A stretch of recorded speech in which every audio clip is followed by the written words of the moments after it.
Doug Kye joins me now, and this was kind of a weird one because we saw a little bit of intensity yesterday, but it was pretty clear from the outset this was going to be quick, and they weren't going to do a lot in terms of intensity today. Yeah, for sure. No pads out there, no competitive 11-on-11s or 1-on-1s. It did give us kind of an inside glimpse into what a walkthrough looks like for the Patriots, because we usually don't get to see these because it is kind of hidden information. They don't want media to see too much of what's going to go on in the game. So one thing that we did get to see was kind of which players we do and don't expect to be in the game on Thursday.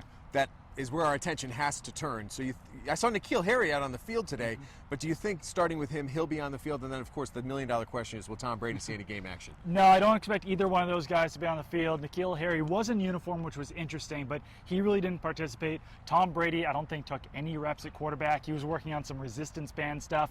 And really, the locks on the roster are the ones that you aren't going to see out there. We didn't see Sony Michel, James White. It's kind of interesting, some of the wide receivers that we didn't see take reps. Maurice Harris and Dontrell Inman, neither one of those guys got in, so it'll be interesting to see if they get in the game. But yeah, a lot of the defensive starters probably also won't play because they got so many reps out here during these joint practices. That's what the practices are for. So in speaking to many of the guys, it's funny how you can get a sense of what the coaching staff is telling them, and it's pretty darn clear that they have reminded them time and time again that they were 3-5 on the road last year. And coming on the road and bonding as a team and learning in hotel rooms and doing walkthroughs in ballrooms, I guess that's all part of the learning process, and that to me is one of the takeaways of what they're trying to get out of this week. How about you? Yeah, for sure. It's also just going up against a different team. They're getting different looks. I think after a while, it's 10 days of camp. You get used to what the defense is going to throw out at you. You get used to the players that you're going against. So this gives them a little bit of a different look, and it is sort of like a Patriots reunion out here. I was talking to Tavon Wilson, who was a former Patriots player, and he's still in group chats with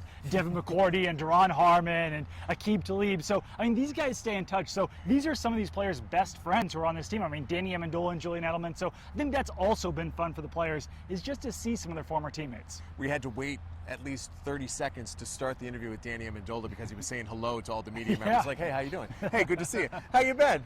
It's been that kind of week here in Allen Park. So the game is Thursday night. It's the Lions and the Patriots, the first preseason game of the year. We'll be all over it. For Doug Kye, I'm Tom Light.